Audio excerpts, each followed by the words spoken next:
Bienvenidos a todos, bienvenidos de nuevo al programa. Soy Danny Haiphong y hoy me acompaña Mark Sloboda, experto en asuntos militares y relaciones internacionales y buen amigo del programa. Mark, me alegra verte otra vez. Danny, gracias por invitarme. Siempre es un honor y un placer estar en tu programa. Por supuesto, siempre es un honor tenerte en el programa, Mark. Muy bien, a todos los que os vais incorporando, dadle al me gusta. Eso ayuda a que esta conversación tenga más visibilidad en el algoritmo de YouTube. Y de verdad, se agradece mucho. Vamos a empezar, Mark, con esto. Los ataques de anoche. Durante la noche hubo una serie de bombardeos. Estados Unidos e Irán tienen versiones distintas sobre lo que ocurrió, así que voy a leerlas. Primero, la versión iraní. El comunicado de la Guardia Revolucionaria dice lo siguiente. 4 petroleros intentaron cruzar el estrecho de Hormuz anoche. Uno de ellos fue alcanzado y los otros 3 se dieron la vuelta. Después de eso, Estados Unidos atacó las islas de Qeshm y Sirik. Según el mando central estadounidense, se trataba de una base naval. En represalia, nosotros atacamos bases estadounidenses en Kuwait, así como lo que queda de la Quinta Flota de Estados Unidos en Bahrein.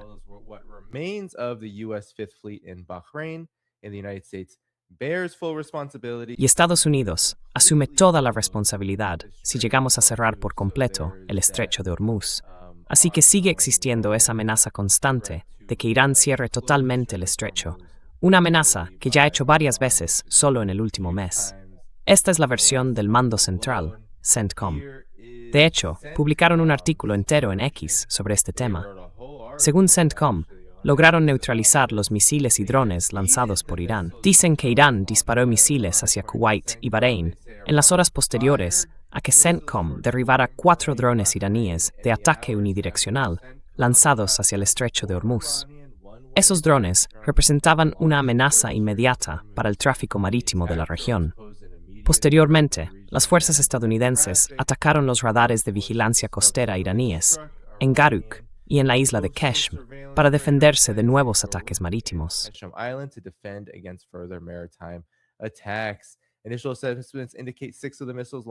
Las evaluaciones iniciales indican que 6 de los misiles lanzados por Irán fueron interceptados y 7 no alcanzaron sus objetivos previstos. Aquí vemos a CENTCOM mostrando las imágenes de vídeo de las estaciones de radar que fueron alcanzadas. Así que, Mark, ayúdanos a entender qué está pasando aquí. Sabes, esta es la segunda represalia en apenas 2 semanas por parte de Irán, dirigida a la misma zona, Bahrein y Kuwait. Irán afirma que ha causado daños y, en muchos aspectos, ya ha demostrado tener capacidad para dañar activos militares estadounidenses en la región. CENTCOM, por su parte, mantiene la narrativa de que son invencibles, que nunca ha pasado nada a través de sus defensas y que esta vez tampoco ha pasado nada. Entonces, ¿cuál es tu interpretación de lo que está ocurriendo y de lo que realmente ha sucedido?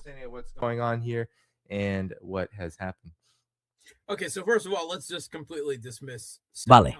Lo primero de todo es que hay que descartar por completo las afirmaciones de CENTCOM. Quiero decir, están mintiendo directamente. Y lo sabemos porque se han publicado datos de satélite sobre sus repetidas declaraciones después de esos enfrentamientos navales y aéreos. Según ellos, los iraníes nunca han alcanzado ningún objetivo. Y sabemos que eso es falso. Sabemos que los ataques de Irán siguen causando daños importantes en los objetivos que golpea.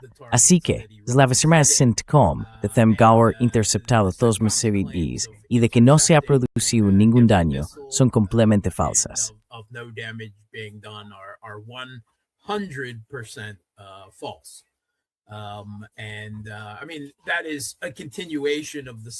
Quiero decir, eso es una continuación del mismo tipo de narrativa que nos estuvo transmitiendo Estados Unidos mientras el conflicto estaba en pleno apogeo durante 2 meses.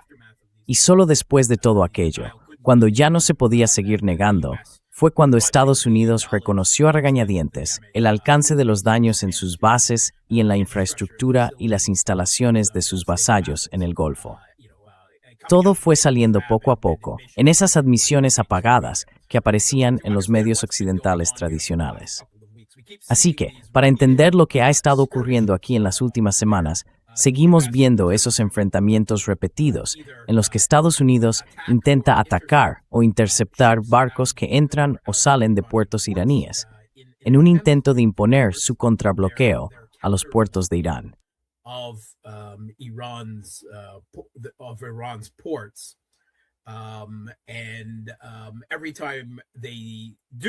Y cada vez que hacen eso, Irán responde ahora con ataques propios, no solo contra los buques de guerra estadounidenses que llevan a cabo esas intercepciones o ataques, sino también contra las bases de Estados Unidos en los países del Golfo, en toda la región. Y al mismo tiempo, Estados Unidos intenta hacer pasar sus barcos por el estrecho de Hormuz bajo su supuesto control. Y cada vez que lo hacen, esos barcos son atacados y vuelve a haber un intercambio de enfrentamientos. Así que lo que estamos viendo es que ambos bandos intentan desgastar, deteriorar la eficacia de los bloqueos del otro, de estos bloqueos enfrentados, ¿verdad?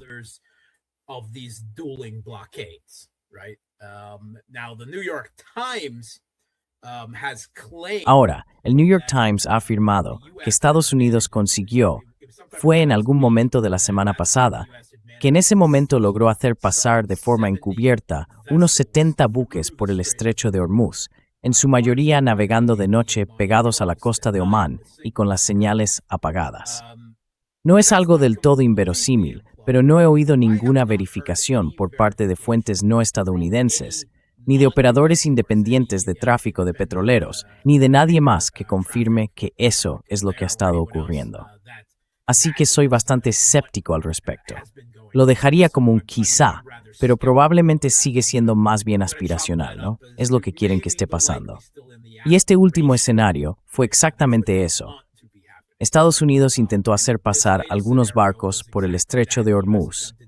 Irán intervino para atacar esos barcos. Estados Unidos respondió al ataque, ellos respondieron también, y ahora Rosenbaum, Grimalling.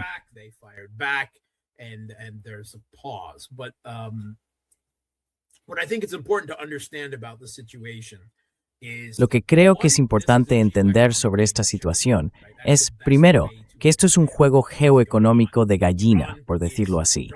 Esa es la mejor forma de entender lo que está pasando. Irán va al volante de su propia economía. Estados Unidos, en cambio, conduce el coche de la economía global, de los mercados energéticos y de la economía mundial. Y ambos, bueno, no diría que van directos hacia un precipicio o que se dirigen uno contra el otro. Depende de cómo se mire. La cuestión es quién puede resistir ante las presiones económicas y sociales. Esa es la fase de la guerra en la que estamos ahora. Pero es importante entender que esta es una nueva fase del conflicto. La guerra sigue, no se ha detenido ni está en pausa. Ambos bandos siguen compitiendo estratégicamente entre sí en esta llamada fase de alto el fuego.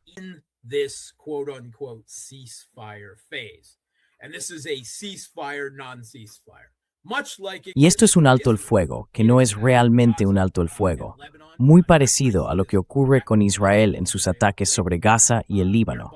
De hecho, lo veo directamente sacado del manual israelí. Israel realiza pequeños ataques de forma constante, mientras afirma que el alto el fuego sigue vigente, y con eso normaliza una situación en la que puede lanzar ataques contra Irán en cualquier momento, como si fuera algo normal. Y eso es algo que Israel ha hecho muy bien, tanto en el Líbano como contra los palestinos. Así que Estados Unidos está intentando erosionar la capacidad de presión de Irán en esta fase del conflicto. Están tratando de arrancar una victoria de las fauces de la derrota, después de la fase de guerra directa que ya terminó. E Irán se está dando cuenta cada vez más de esta llamada trampa del alto el fuego en la que se encuentra. Y está preocupado porque, bueno, hay dos cosas distintas ocurriendo al mismo tiempo. There's simultaneous things going on. One, economic pressures are building on the US. Primero, las presiones económicas están aumentando en Estados Unidos porque toda la economía global se está precipitando hacia un abismo, con las reservas de petróleo en todo el mundo, también en Estados Unidos, en niveles mínimos históricos. Eso ha ayudado a mitigar los efectos de la crisis hasta ahora, pero se está acabando. Y en concreto, Europa va a recibir un golpe fuerte dentro de pocas semanas, porque ahí se acabará todo.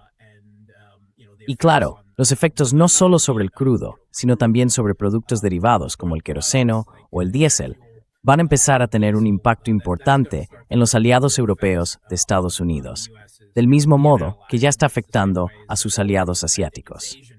Bueno, Irán está preocupado por esta posible pérdida de influencia, si realmente está ocurriendo.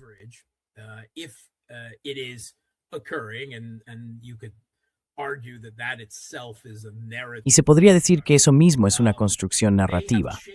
Han cambiado su forma de responder a Estados Unidos.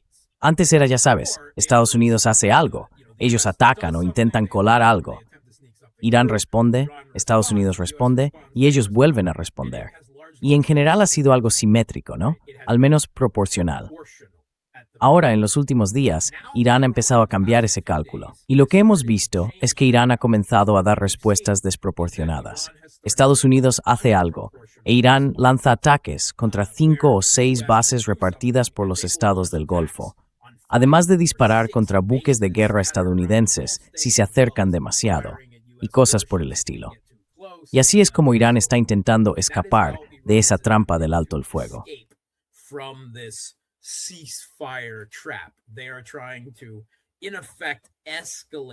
Están intentando, en realidad, escalar el conflicto para salir de él. Y si empiezan a ponerse cada vez más nerviosos con eso, creo que lo que veremos es que darán un paso más. En lugar de seguir jugando a este juego reactivo, en el que Estados Unidos hace algo y ellos responden, tendrán que pasar a la ofensiva en la escalada. Tendrán que empezar a subir peldaños en esa escalera de escalada, donde creo que todavía tienen una clara ventaja. Me refiero a su capacidad para atacar la infraestructura energética de los estados del Golfo. El oleoducto este-oeste que cruza Arabia Saudí hasta el puerto de Yanbu, las plantas desalinizadoras en los estados del Golfo, la posibilidad de cortar los cables de fibra óptica, los cables de Internet bajo el estrecho de Hormuz, o incluso la capacidad de cerrar el estrecho de Bab el-Mandeb.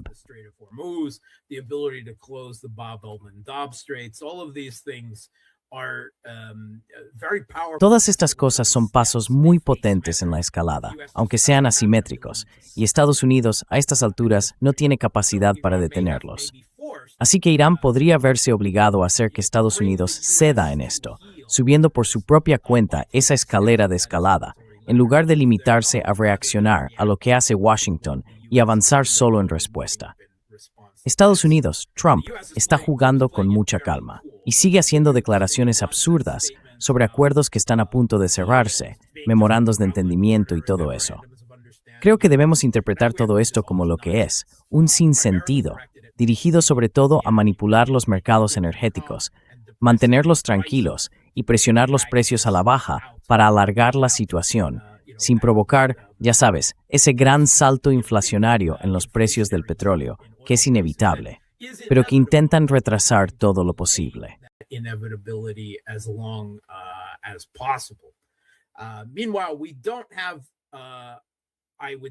Mientras tanto, diría que no tenemos una comprensión clara de cómo se están desarrollando las cosas sobre el terreno en Irán. Hay informes que indican que la inflación ha subido un 80%, y eso, sin duda, va a generar presiones sociales.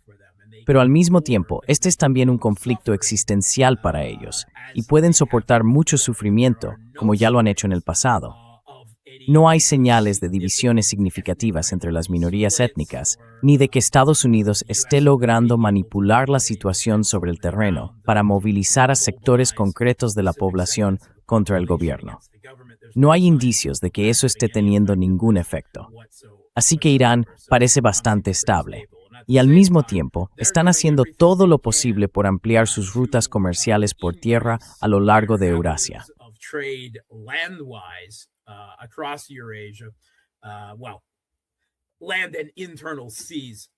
Bueno, tierra y mares interiores, digamos, porque están utilizando la ruta norte-sur con Rusia a través del Caspio.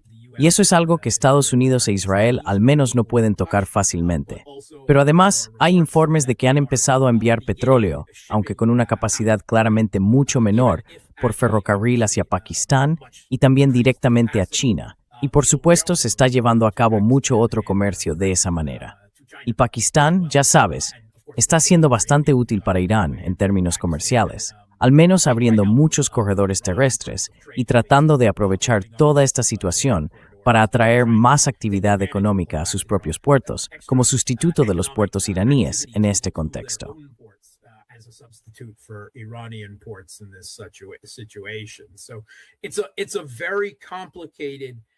Así que es una situación geoeconómica y militar estratégica muy complicada que se está desarrollando todo al mismo tiempo. Pero es importante entender que, aunque en Irán la intensidad de los combates sea menor, las implicaciones geopolíticas son igual de grandes, si no mayores. Y Trump, de hecho, hizo algunas declaraciones sinceras, ya sabes, entre sus publicaciones en redes sociales completamente desquiciadas, que te hacen preguntarte hasta qué punto están calculadas, incluso dentro de esa locura. Pero hizo una declaración franca ante la prensa, reconociendo que los ataques de Irán, por mucho que el CENTCOM diga que actúan en defensa propia, son en realidad una respuesta, una represalia a lo que está haciendo Estados Unidos.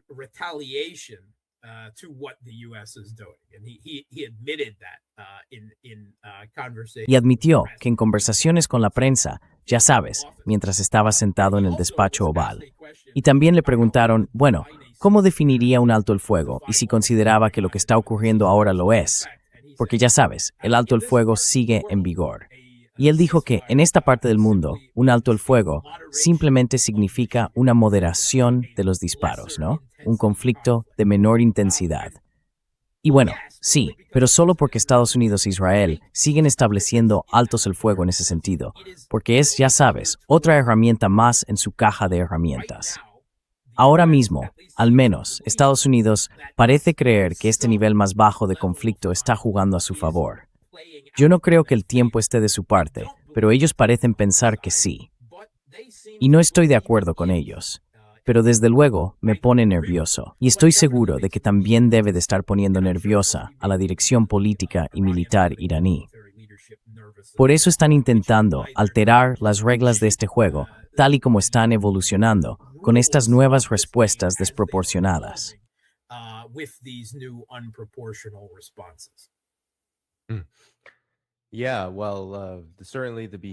Sí, bueno, desde luego el comportamiento es distinto, pero sigue siendo una continuación de la guerra, como decías. Y sabes, es muy curioso, porque Estados Unidos, y en especial Donald Trump, ha estado muy tranquilo y ha hecho declaraciones bastante extrañas en reacción a todo esto, incluso sobre la guerra en general, porque tenemos vídeos, tenemos imágenes de lo que está ocurriendo. Cada vez que Irán responde, el CENTCOM lo niega. Pero luego está Donald Trump, y esto es una imagen de todo el ataque a la Quinta Flota, que en la práctica, la Quinta Flota en Bahrein ya casi no existe. Fue golpeada con mucha fuerza en la primera oleada de ataques. Y ni siquiera te lo muestran. Quiero decir, Estados Unidos no muestra ninguno de esos ataques. Lumawai 2 es un Neural Centrum en Qatar, es una fuerza que está inoperativo. Exacto, y no van a mostrar nada relacionado con eso. Pero Trump estuvo en Wisconsin y sacó una conclusión muy interesante. Primero dijo que la situación actual con Irán no es realmente una guerra, sino un conflicto, y luego la llama guerra más adelante. Quiero poner este fragmento porque creo que demuestra que hay mucha manipulación del relato y que no siempre le sale muy bien. Y esto ocurre durante un conflicto militar. Lo llamo así porque en realidad no es tanto una guerra. Vamos a ir bastante rápido porque tengo que volver a luchar en la guerra en Irán.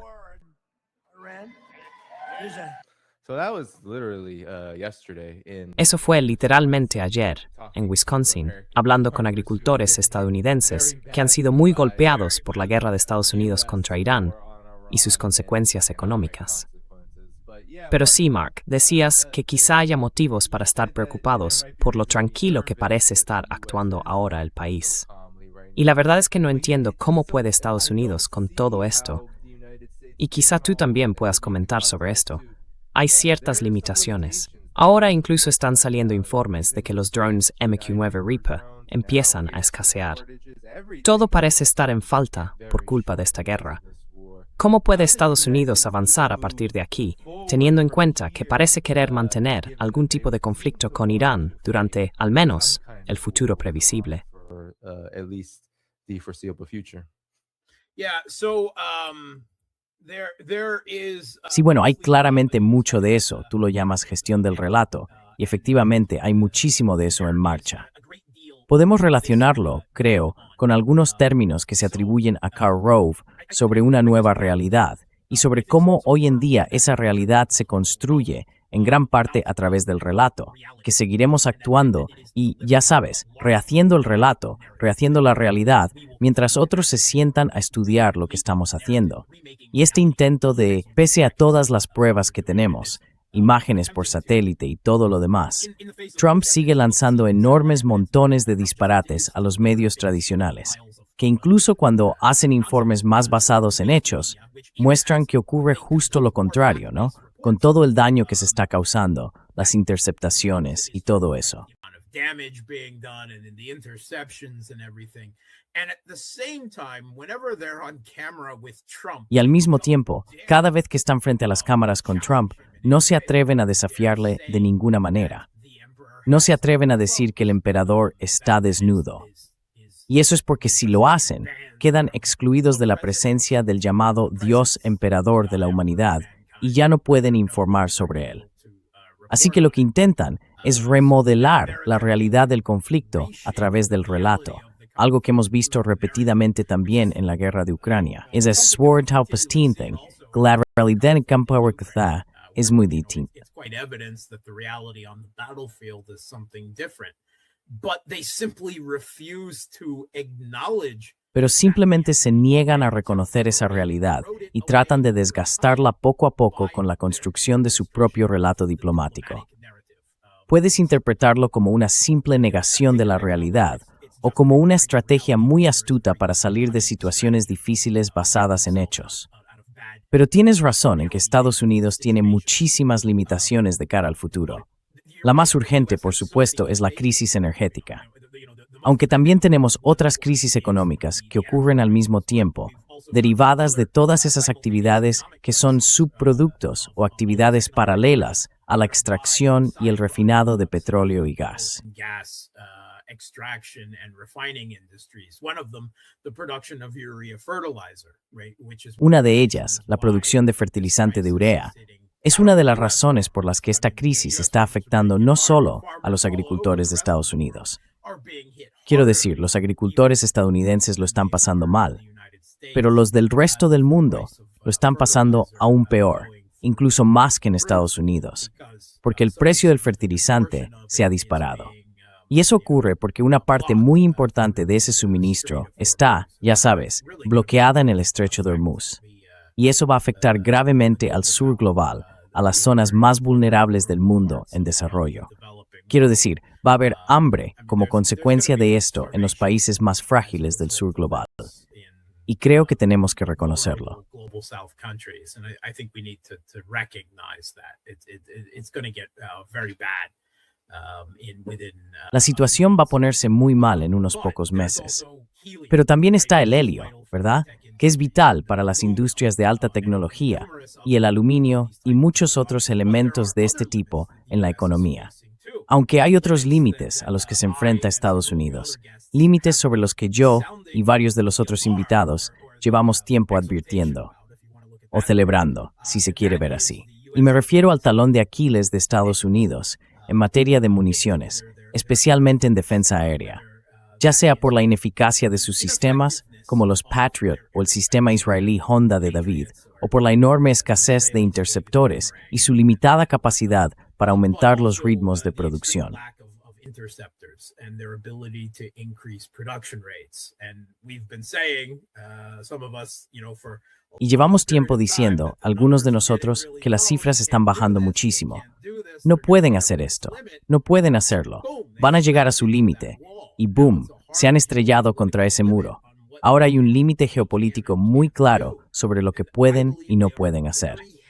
Y creo que son muy reacios a volver a un conflicto a gran escala, porque es dolorosamente evidente que no pueden defender a Israel. no pueden proteger a los estados del Golfo de los misiles balísticos de Irán, y cada vez menos incluso de sus drones en esta situación.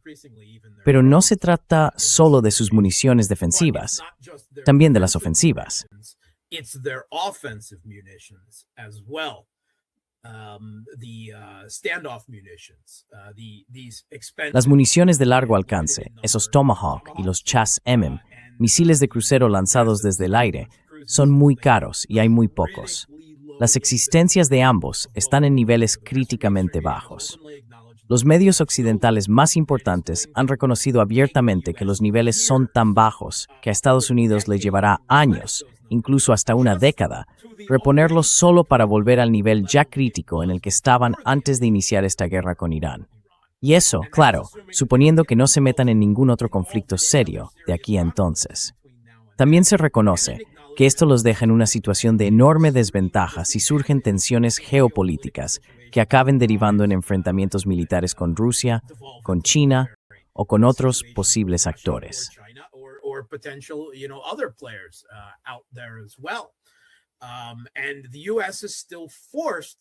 Y Estados Unidos sigue viéndose obligado a usar municiones de largo alcance, porque a pesar de lo que Trump pueda decir en sus redes sociales, la defensa aérea de Irán sigue existiendo en gran medida. Y una vez más, tenemos esas historias filtradas desde la comunidad de inteligencia que claramente intentan manipular la situación. Creo que probablemente algunas de esas filtraciones vienen de distintas facciones dentro del llamado Estado Profundo estadounidense, dentro de la comunidad de inteligencia y del aparato burocrático, algunos que quieren escalar el conflicto y otros que parecen darse cuenta de lo grave que es la situación para Estados Unidos y tratan de dar la voz de alarma. Es importante entender siempre que el Estado Profundo, ese entramado burocrático permanente, no es un bloque uniforme.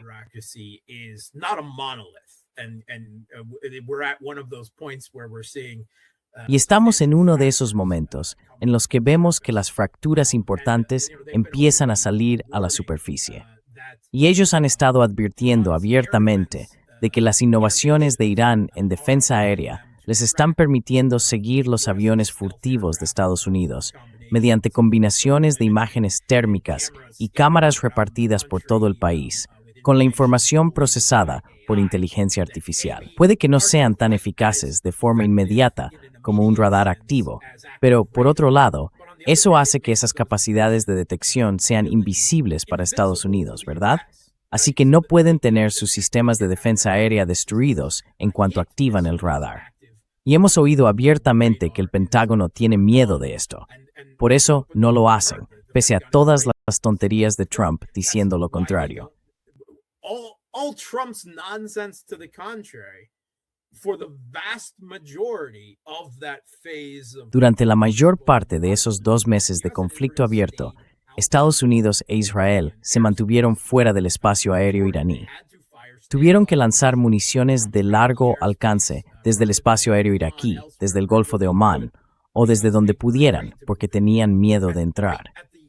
Y justo al final de esos 2 meses de guerra intensa, vimos, un episodio casi cómico que probablemente tuvo que ver con un intento de Estados Unidos de llevar a cabo una operación de fuerzas especiales para intentar apoderarse del llamado polvo nuclear, sí, el polvo nuclear, en la zona de Isfahán. Y vimos aviones estadounidenses cayendo, porque en ese momento sí intentaron entrar en el espacio aéreo iraní y pagaron un precio muy alto por ello. Después de eso, se apresuraron a pasar a una nueva fase, porque el golpe fue duro.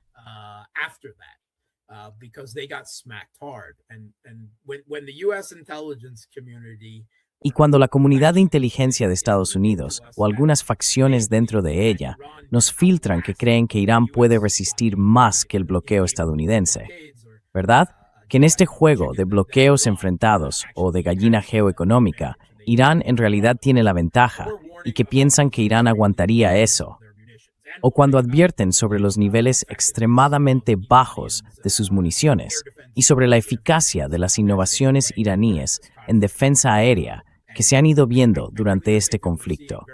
Yo realmente creo que estamos viendo cosas muy distintas por parte de Trump y de la gente que le rodea, y también voces muy diferentes que están saliendo desde las profundidades del llamado Estado profundo estadounidense, intentando evitar que este error estratégico y geopolítico cada vez mayor que Trump ha cometido al atacar a Irán vaya peor. There's a lot of moving parts around this, I imagine if maybe not. Y bueno, me imagino que, aunque quizá no tanto, debe de haber algunas discrepancias dentro de los distintos grupos y niveles del liderazgo político y militar iraní sobre cómo avanzar. Hubo un debate sobre si moverse o no hacia un alto el fuego, y ahora que están en él, están intentando decidir cómo maniobrar dentro de ese marco, o si deberían simplemente salirse y volver al conflicto directo, si eso podría resultarles más beneficioso que este. Debo decirlo, me resulta bastante irritante. Este juego en el que están metidos.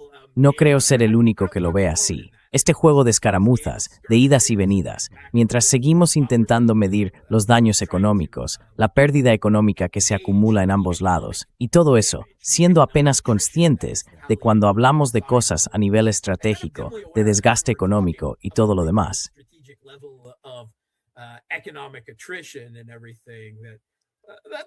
Eso va a afectar a nuestros bolsillos, tarde o temprano, ¿verdad? Incluso aquellos nosotros agitamos con patriotismo en decir cero de Hezbollah es resta.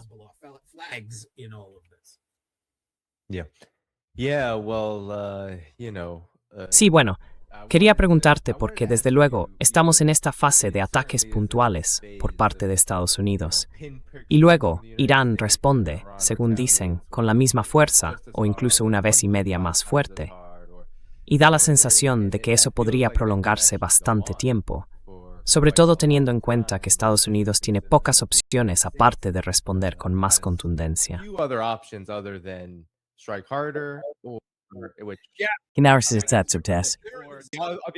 Es nada más parar, poner fin a la guerra, de verdad. Por eso, no están haciendo nada más. Se mantienen en el statu quo, porque cualquier otra cosa que hicieran, aparte de seguir como están, empeoraría la situación para ellos. Sí, exacto. Y creo que en este juego de desgaste económico, eso aceleraría, por supuesto, las duras contradicciones que ahora parecen estar ahí. No sé si se trata solo de manipulación y de fingir que no pasa nada, o si quizá las cosas van a empeorar más despacio de lo que algunos han pronosticado. Pero, en cualquier caso, cualquier gran escalada haría que todo se acelerara de forma muy notable, sobre todo en lo que respecta al petróleo. Pero quiero preguntarte algo sobre esto. En cuanto a la realidad de la situación militar, mucha gente ha estado compartiendo una imagen del CENTCOM que en realidad data del 9 de mayo.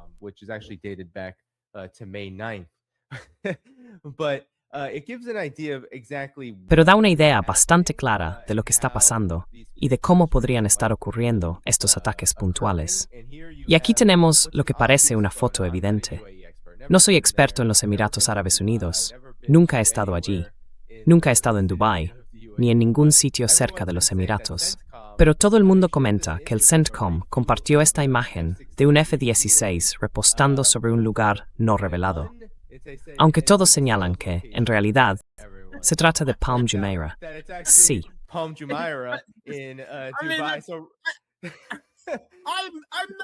Ni siquiera conozco bien las geografías de esa zona, pero incluso alguien que no es experto en Oriente Medio como yo puede identificar enseguida dónde está.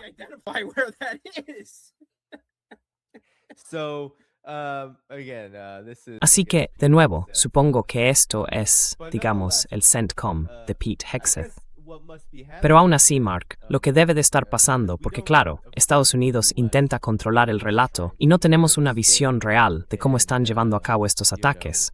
Parece que esto debe de ser lo que está ocurriendo. Están repostando sobre países que hacen frontera con Irán y usando lo que les queda de su capacidad de ataque a distancia.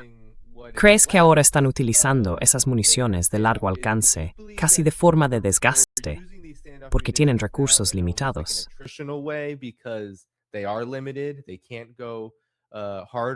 No pueden avanzar con más intensidad de la que ya tienen, Así que hacen estos ataques limitados, quizá diarios, o cada 2 días, o una vez por semana, porque no pueden disparar más.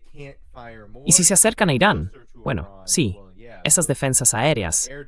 Algunos dicen que la tecnología es por infrarrojos, que detecta el calor y que no hay forma de ocultarse, como se supone que pueden hacer los F-35. Entonces, ¿es eso lo que crees que está pasando aquí? ¿Que Estados Unidos lleva a cabo estos ataques de esa manera? ¿Que simplemente se mantienen a cierta distancia en esas zonas, repostando y disparando, no?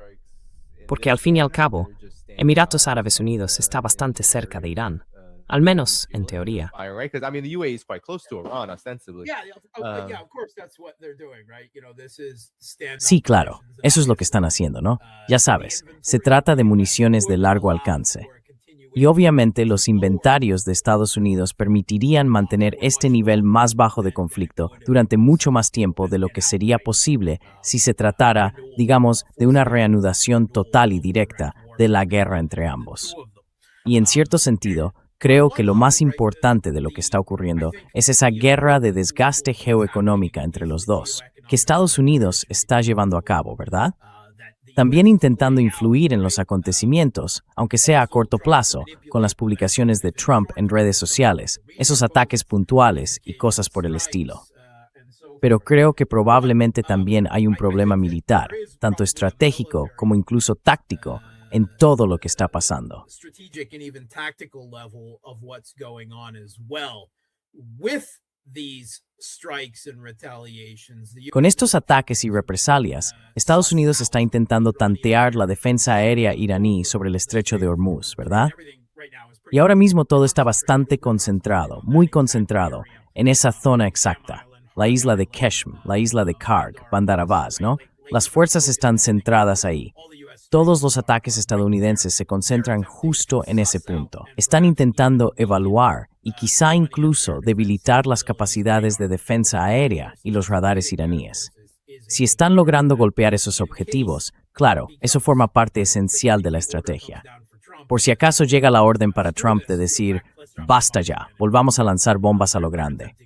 Están intentando colocarse en una posición que les permita aprovechar estos enfrentamientos para tantear, identificar al enemigo y debilitarlo si pueden.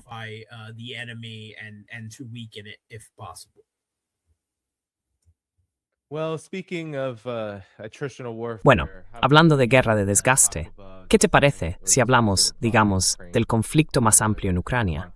En concreto, Rusia acaba de celebrar el Foro Económico de San Petersburgo. Creo que terminó hace poco, si no me equivoco, y quería repasar lo que ocurrió en el último día. Rusia afirma que cientos de drones ucranianos fueron derribados justo cuando el Foro Económico llegaba a su fin. El Ministerio de Defensa dijo que los drones fueron abatidos sobre 16 zonas y regiones, entre ellas San Petersburgo, Crimea y sobre los mares de Azov y Negro.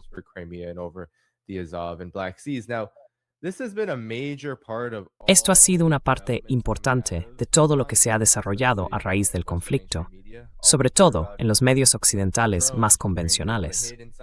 Todo lo que oímos es que Ucrania está logrando atacar dentro de Rusia con esos drones. Están alcanzando objetivos petroleros allí.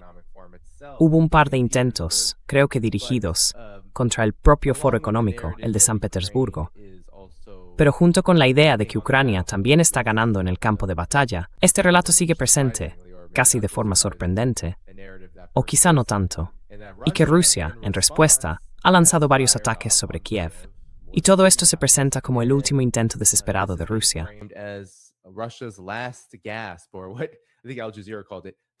¿O qué?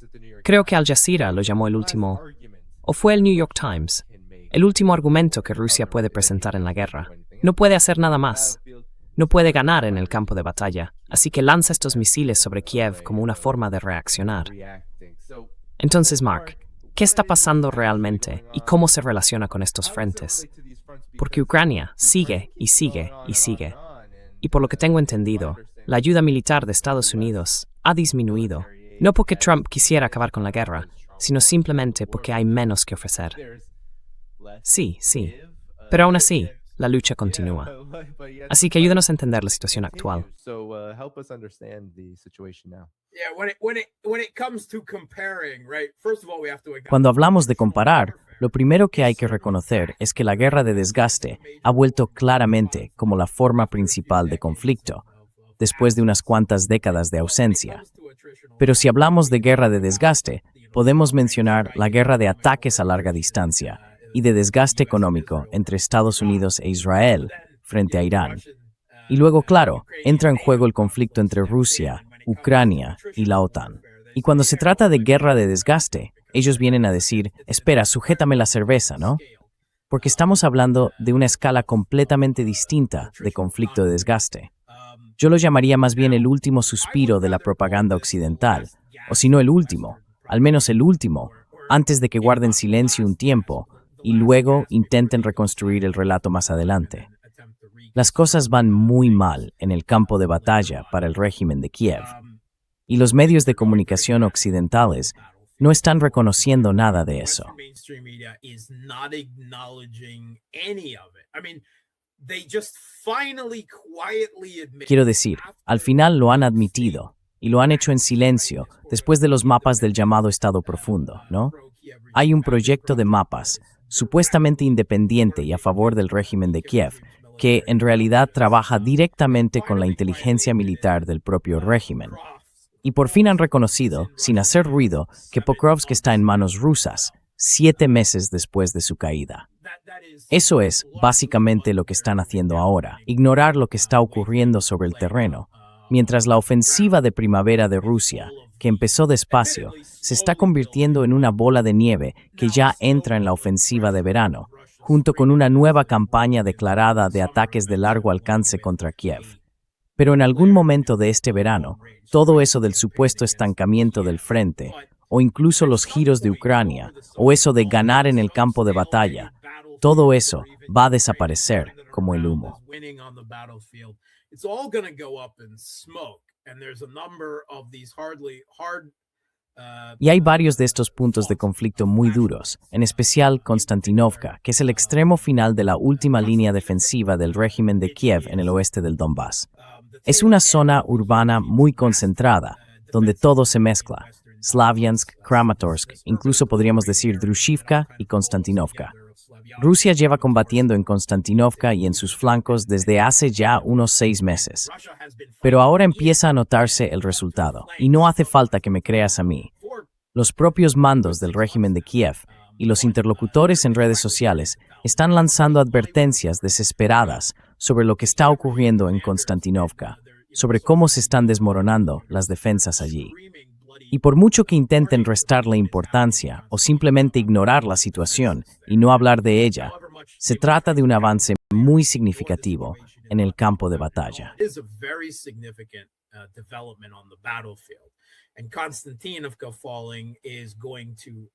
Y la caída de Konstantinovka va a acelerar la velocidad a la que esos dos últimos puntos defensivos, las ciudades de Sloviansk y Kramatorsk, también caigan. Hay que decir que Rusia ya está en las afueras de ambas ciudades y avanza cada día, tomando 1 o 2 asentamientos más, acercándose poco a poco durante la semana. Y lo mismo está ocurriendo en Zaporozhye, donde el régimen de Kiev estaba proclamando todo tipo de supuestos éxitos en el oeste de la región. En realidad, lo único que consiguieron fue frenar un poco el avance ruso allí, pero a costa de que, en el este de Zaporozhye, el avance ruso arrasara por completo las defensas ucranianas por falta de personal.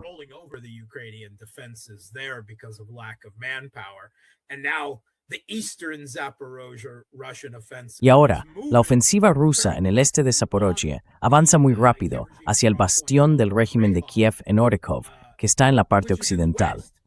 Pero se están moviendo hacia allí desde el este, precisamente porque están avanzando a una velocidad impresionante, al menos en los términos relativos de este conflicto.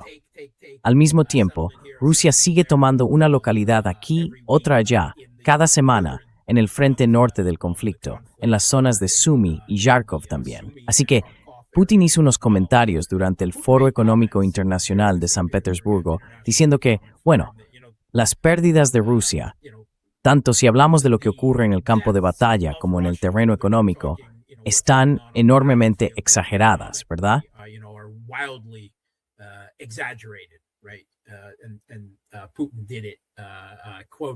Y Putin lo hizo, citando a Mark Twain, de hecho. Y Rusia está ganando terreno constantemente a lo largo de toda la línea de contacto. Y al final no van a poder negarlo. Ya sabes, cuando se trata de, digamos, posiciones fortificadas o, bueno, líneas de bosque y setos, les resulta fácil negar que esté ocurriendo. Pero dentro de un mes, más o menos, cuando Konstantinovka esté en manos rusas y ya no puedan ignorarlo, todo ese relato propagandístico va a volver a estallar. Pasamos por ciclos así, ¿verdad? Momentos en los que se ven obligados a admitir cosas después de haber estado vendiendo otra versión.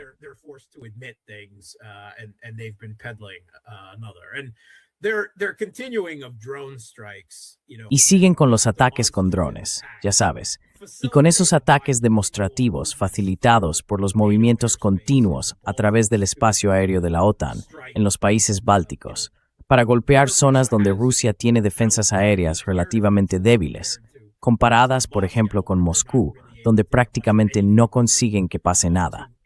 En la zona de San Petersburgo logran que algunos drones lleguen porque Rusia no está preparada para defenderse desde el oeste o el norte, ya que obviamente no comparte una frontera real por ahí. Y la apertura de esos corredores para drones les ha permitido que algunos atraviesen. Y siguen, claro, porque la CIA y la OTAN están trazando y planificando todo esto. Y aunque Estados Unidos, el Pentágono, quizá esté menos implicado directamente, la CIA en realidad está intensificando las acciones contra Rusia bajo esa cobertura.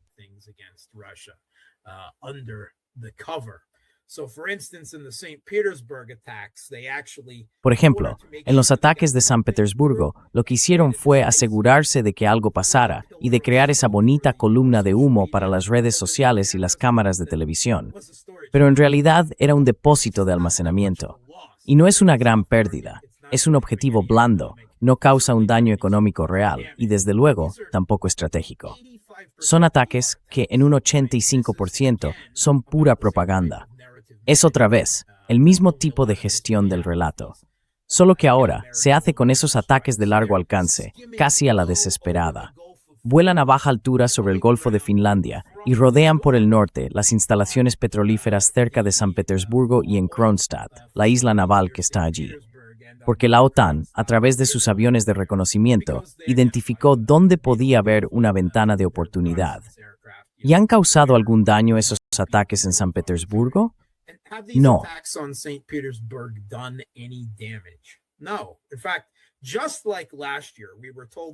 De hecho, igual que el año pasado, nos dijeron que todos esos ataques a las refinerías estaban destruyendo la economía rusa y todo lo demás. Y luego, al cabo de un par de meses, Reuters reconoció que, en realidad, no había habido ningún daño significativo. Las exportaciones de petróleo ruso solo se redujeron un 3% y compensaron de sobra esa pérdida con el aumento del precio del petróleo que vendían.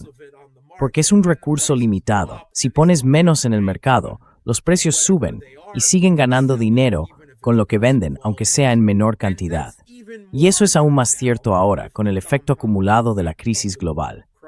Así que todos esos ataques a refinerías en la zona de San Petersburgo durante el último mes, incluidos esos ataques demostrativos, de humillación, digamos, si la humillación sirviera para ganar guerras en el campo de batalla en Ucrania, el régimen y la OTAN estarse with the name for.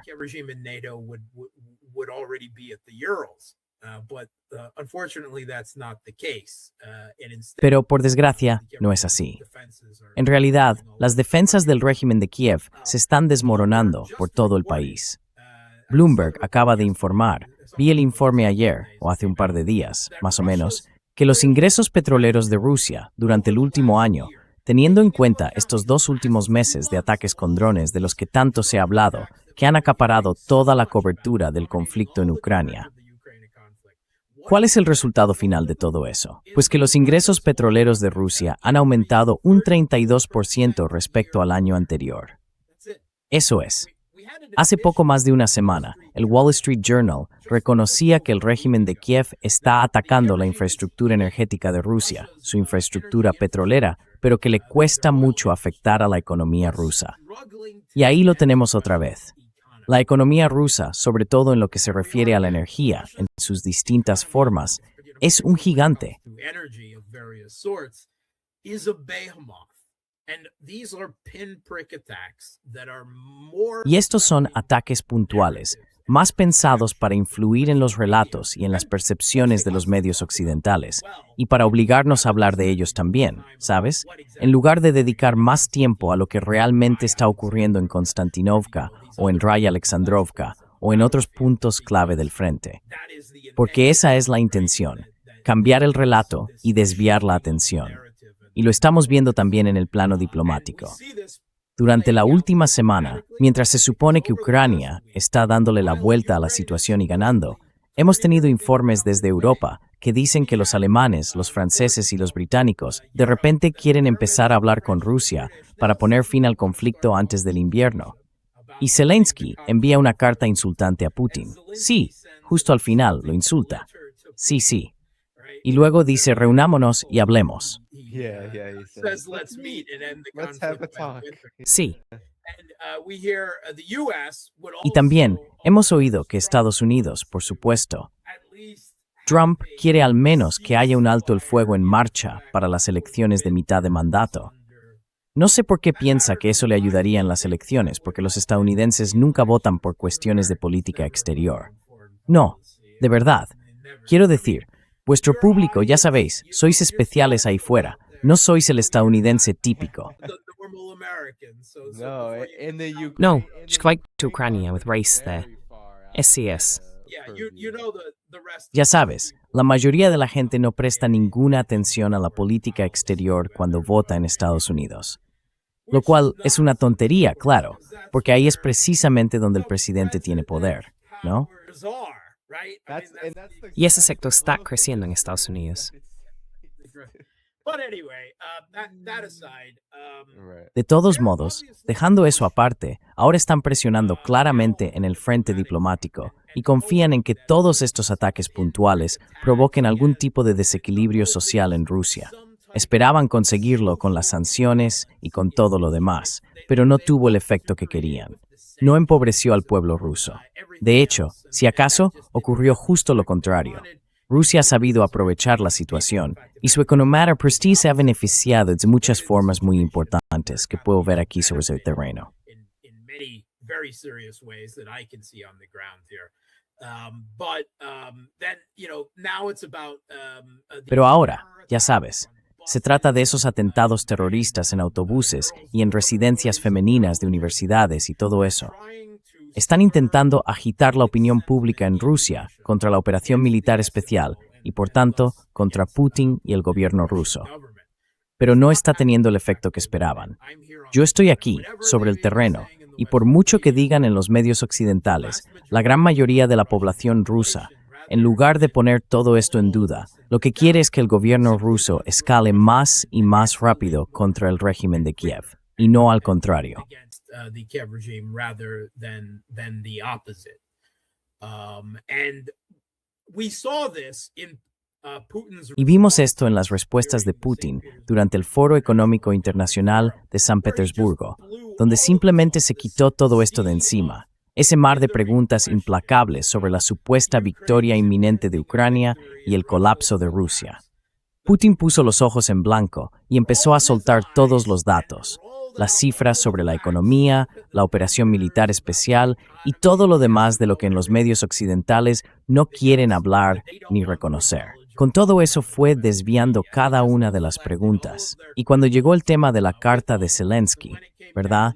Y esa idea de que, bueno, quizá deberíamos ver cómo acabar con este conflicto ahora. Well, we should see about ending this conflict now, Putin said, I don't see. Y bueno, Putin dijo, no veo que haya ninguna necesidad de que nos reunamos, ¿no? Si ellos quieren aceptar nuestras condiciones y resolver las cosas, y luego nos juntamos para firmar algo, aún tenemos dudas sobre la legitimidad de Zelensky. Pero teóricamente, eso sería posible después de llegar a un acuerdo, ¿verdad? Pero así no funciona la diplomacia real. No se trata de estos juegos de relaciones públicas y sesiones de fotos que intentan vendernos. Además, enseguida desvió la pregunta y empezó a hablar de los militares que combaten en Ucrania. dijo que, en realidad, todo este asunto, la carta de Zelensky y las llamadas desde Europa para hablar con Rusia, sigue en esa fase, y hay que reconocerlo. Y añadió que en el fondo se trata de los hombres sobre el terreno, básicamente diciendo, dejaremos que nuestros combatientes hablen por nosotros. Esa es su diplomacia ahora mismo. Se está desarrollando sobre el terreno. Y lo que están haciendo es desviar esa narrativa, esa máquina occidental que intenta construir una realidad alternativa. Las dos situaciones son muy distintas en la forma en que se están librando las guerras, pero tanto en el conflicto de Ucrania como en la guerra entre Estados Unidos e Israel contra Irán, existe una poderosa maquinaria de propaganda narrativa que tanto Rusia como Irán tienen que esquivar e ignorar en distintos momentos para asegurarse de que no contamine el espacio mental de sus propias poblaciones.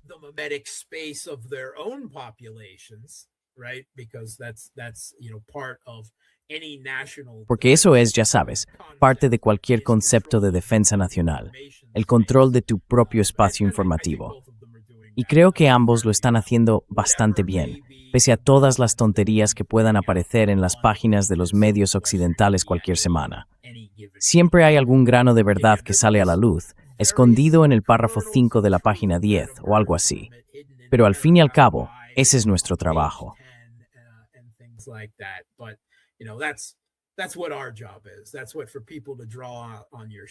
Para eso estamos aquí, para que la gente acuda a tu programa, para que personas como Brian Berletic, yo y otros podamos ayudarte a mostrar lo que ellos no pueden ocultar. Así podemos demostrar y justificar los argumentos que llevamos tiempo defendiendo sobre cuál es la situación real. Y creo que en los últimos 5 años de este conflicto, en los medios alternativos lo hemos hecho mucho mejor que los medios occidentales en general, ¿verdad? No digo que todas las voces en los medios alternativos estén siempre de acuerdo, pero en conjunto, mucho mejor que las tonterías que publican el New York Times, el Wall Street Journal o cosas por el estilo. Y ni hablar del Washington Post, el de Bezos, ¿no?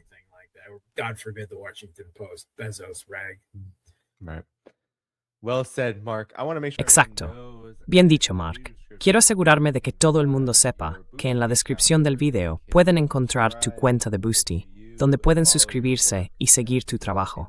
Haces mucho trabajo independiente por tu cuenta, Mark, así que la gente puede apoyarte allí. Está en el video, así que te pondré en solitario.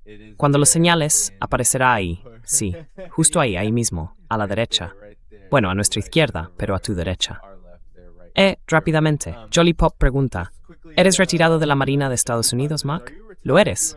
¿Es eso? No, no estoy retirado. No hice 20 años. Estuve 6 años en el área de ingeniería nuclear, dentro y fuera. Así que ya sabes, fue una baja honorable y dejé el servicio. Y bueno, ya sabes. Una gran prima por volver a alistarse. Y yo pensé, no, gracias, ya he tenido bastante de eso. Me largo de aquí. 6 y fuera. Así que, técnicamente no estoy retirado, pero sí, soy veterano de la Marina de Estados Unidos. Muy bien, gente, ha sido un gran programa. Mark, nos vamos juntos de aquí. Quiero asegurarme de dar las gracias a todos los que nos enviaron superchats y a quienes se hicieron miembros. Gracias, Ana. Gracias, Jolly Lollipop y Empire We Are. Empire We Are suele contribuir con frecuencia. Ana, Jolly Lollipop, os quiero mucho. Muy bien, genial.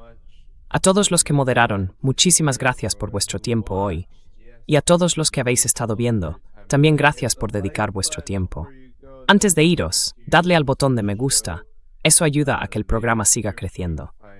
En la descripción del vídeo podéis encontrar la cuenta de Boosty de Mark y todos los enlaces para apoyar este programa. Además, mañana volveré a las 12 del mediodía, hora del este, con Richard Wolff. El domingo 7 de junio también, 12 del mediodía, hora del este. Muy bien, cuidaos todos. Nos vamos. Hasta luego. All right, everybody. Take care. We're out of here. Bye-bye.